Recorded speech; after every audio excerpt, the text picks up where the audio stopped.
guys, welcome back. We're just gonna jump right into it again. We just fought Fort of the Boreal Valley in New Game Plus, and we're gonna go through some of the game and figure out some of the stuff we missed, and also enjoy the new challenges that await. So, these are also in Dark Souls 1, if I remember correctly. They were actually an enemy that you could attack. And whereas in this game, they just kind of appear in this cutscene and never appear again. I always liked this scene. I thought it was kind of an interesting way to move on to the next level. It's kind of cool figuring out that you needed the banner and just wave the banner and then these guys come. I don't really know the lore behind why they come necessarily, but maybe it's just one of those things that there's not much lore to be. There's not much lore really behind it. It's just something that fits the dark fantasy theme of Dark Souls.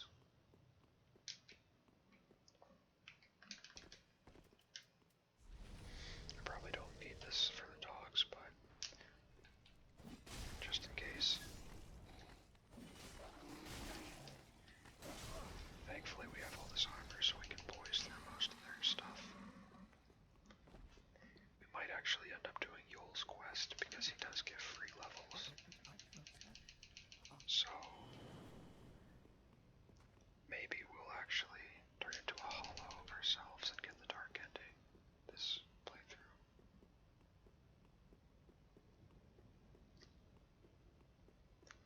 If we get that far, that is.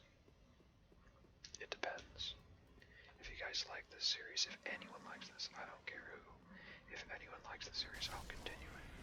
Even if it's only like five people. If it's just one person, I'll continue. But otherwise, I'll probably just play until I decide to stop. So let me know if you like these Dark Souls 3 videos and this playlist. I know it's kind of well, I actually don't know. That's why I'm asking your opinion about it. So hopefully it's enjoyable to someone out there. Actually, I think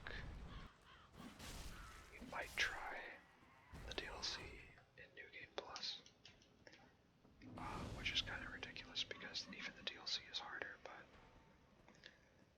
we might try it anyway because there are some items that we could benefit from pretty significantly if we only had them. Like, there's a Ring of Steel Protection plus 3 in the DLC.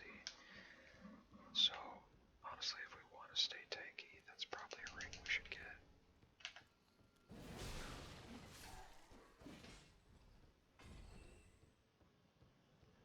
One thing I like about Elden Ring is it's easier to combo with your special weapon, with your special on your weapon. It's not really something that you do in Dark Souls 3. There's only one combo. You have essentially two combos, your main attack combo and your special attack combo. But I do believe there's one or two weapons that actually differ from that. I think it's the Abyss Watchers weapon. They have two special attack combos and one regular combo. I think it's like that at least. But it's been a while, so I don't remember for sure. I believe New Game Plus goes up to New Game Plus 7 and then the difficulty stops there. So that's how that works. I swear there was an enemy that appeared here, but I guess not.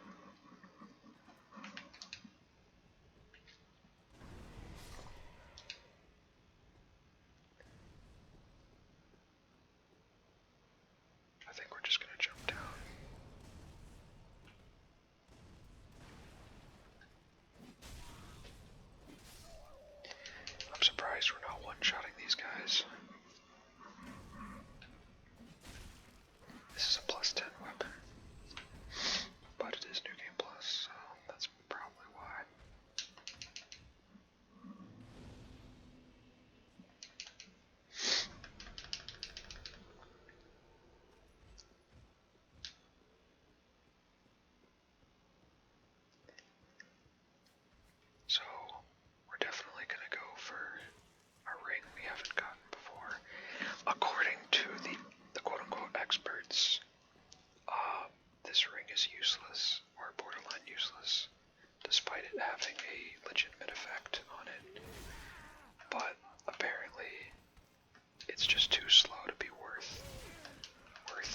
slot, which I'm not sure I believe that, but that's what they say anyway. It's the Ring of Stamina, the Stamina Regeneration Ring. I don't know if I believe that it's useless, but that's what they say. That's what they said back in the day, at least. You know, when all the Dark Souls analysts come out and start talking about the game. I love those videos, by the way. Analysis of a game you really enjoy. Creating, like, a type of community, really. But, I just don't know.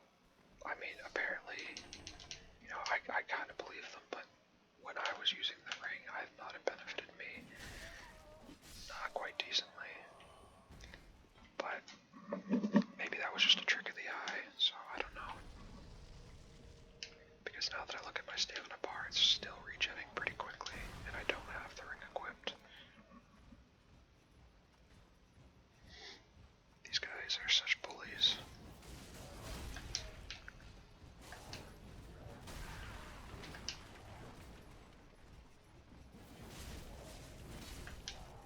That special attack is so good.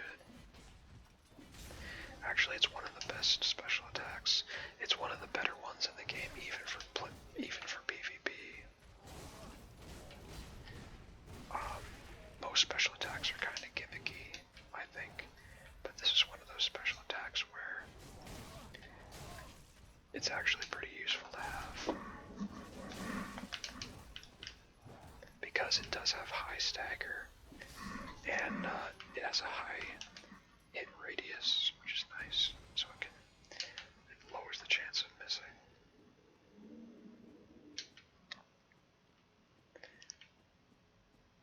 I think we'll go over here. I didn't show what was over here last time. Most of you probably know if you've played the game, but I'm gonna go over here anyway. It's not really very useful,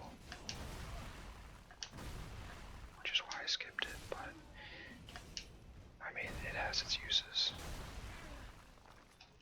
Plus, you have to deal with this guy. There's kind of a pain. They don't really drop anything good either. I think there's a chance they can drop their machete, but other than that, they usually just drop rubbish.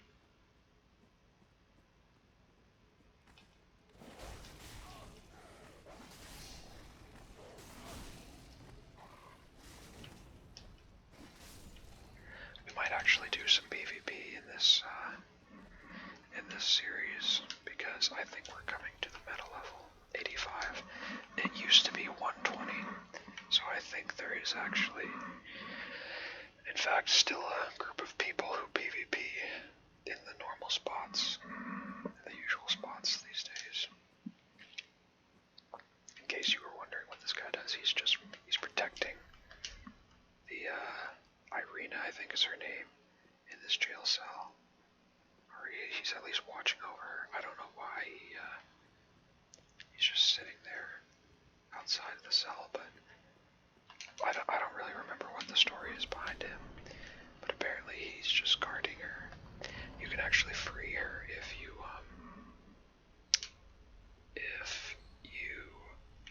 want to do a miracle build. You should try to free her and figure out how, because she has all the miracles, obviously. This is Sequard. We didn't talk to him last time, but he's kind of a whimsical guy. He's a little eccentric. He's just sort of a quirky type character in this game. A little humor in the game in its own way. It kind of lightens up the area, which is kind of nice. It lightens the mood of the area. This is actually one of the brighter levels, come to think of it. So it's a good spot for him to be in. He's a really good character though, honestly. And this guy, I don't remember what his name is. I don't know if you can figure out his name, but he becomes peaceful after you talk to him, and then he's the one who's shooting the arrows. So he'll start shooting arrows at other enemies that he can see in the level. But I think it's worth keeping him around. We can kill him for the ring he drops, but I think we'd rather just keep him around for this one spot in particular. And I was so proud when I figured this out. Sigurd just kind of babbles, and I guess he's on a quest himself to defeat the Lords of Cinder as well. One in particular, whom he has like some kind of rivalry with.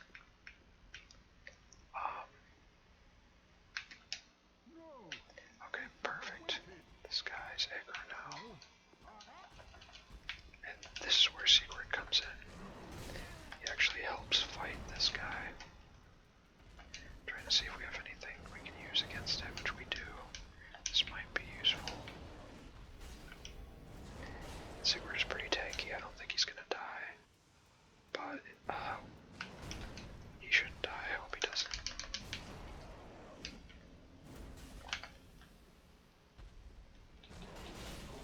That was a nice chunk of damage.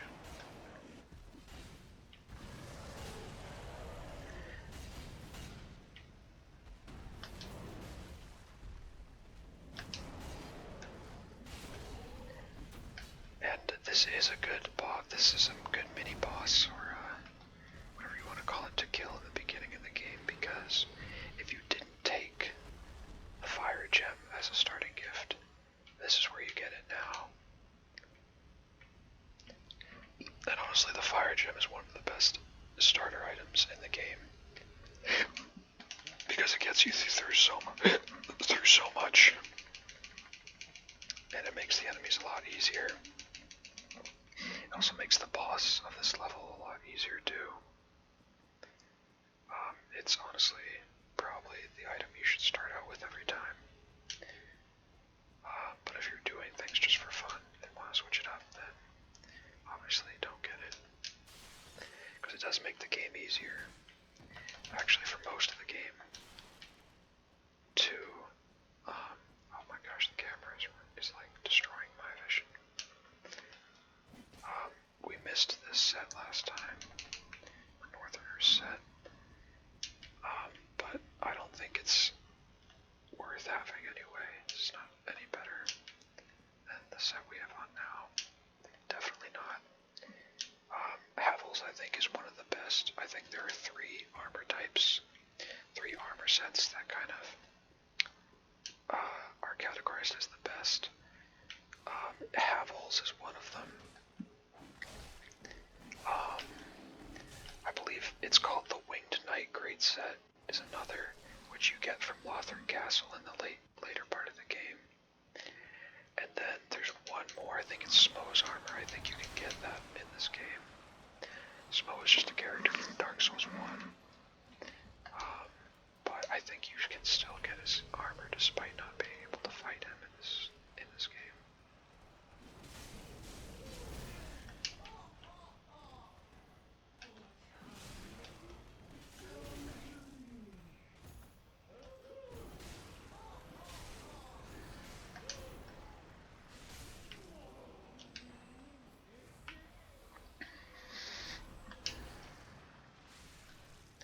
Apparently kicking does nothing to these guys. I don't even mean to kick, it just kind of happens. I think that's the most common issue people have with that combat attack, is you didn't even mean to do it in the first place. Kicking is, it's not one button, it's like you move forward and then you attack. So you have to do that in quick succession. This is one of the rings. I think this is the better of the two, Flynn's ring. And then, that won't be useful for our build, but it is a fun ring to have. The other ring is down this tower, at the bottom of this tower. Just gotta make sure you don't fall and die. This is a Dark Souls 2 set. And this is the ring I was talking about, the Chloranthy ring. Raises stamina recovery speed. But I think all the rings we have now are definitely better anyway, so there's no reason to have it. But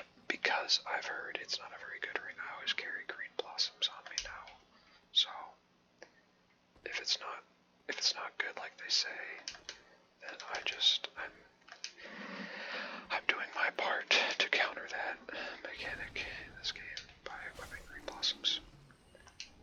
I think we want to fight the Great Rotten boss, so what we're gonna do is we're gonna go back to this. Actually, we can just bone. Well, actually, that's good.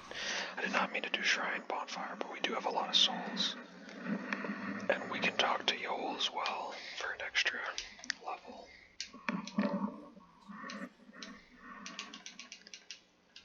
I'm not sure if talking to Yoel is worth it, honestly, though.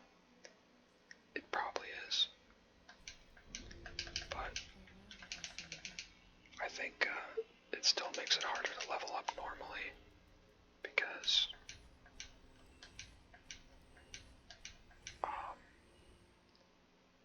actually we're going to save that soul, and I believe we might save the soul too, just for fun, just to show you guys what we can get from them, because we didn't do that at all last time. So we do need to fight the Great Rock. We're just gonna skip through his dialogue like everyone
summoning.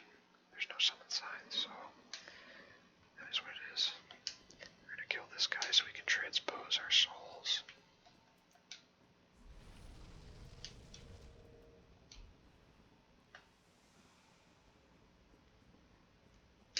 Also, a little fun fact, if you roll into these guys, they always stagger, so you don't actually need to hit them. You don't need to risk getting hit while hitting them back. You can just roll into them and then hit them, which is something I think most people figure out, but maybe not.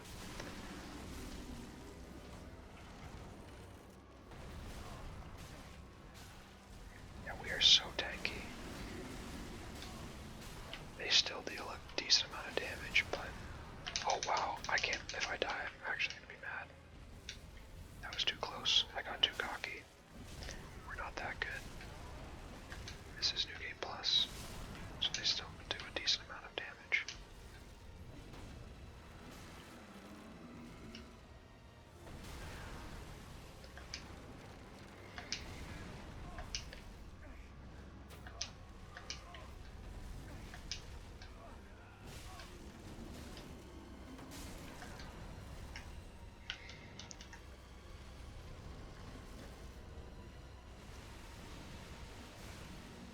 This is definitely not one of the best weapons to fight this guy with, but it's not that bad either, honestly.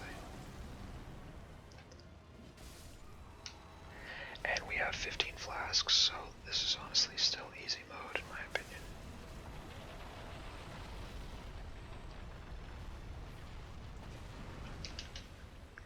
As far as I am concerned at this point, these videos are bonus content because we did beat the game. It just has the nice New Game Plus feature in it, which we're going to take advantage of for the time being.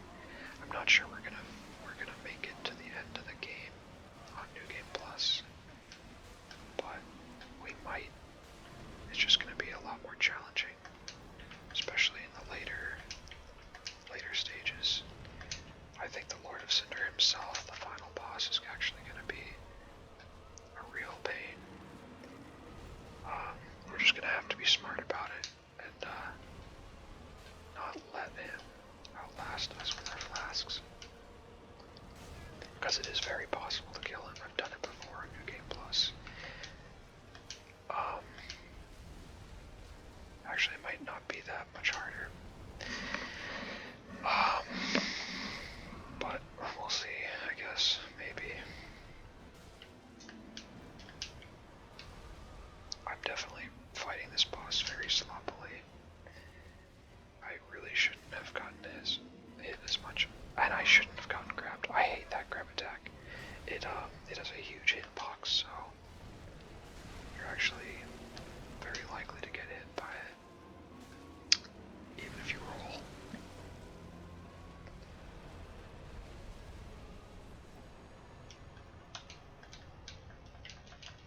That was useless. But now we can transpose souls with Ludlith. And we're gonna do that.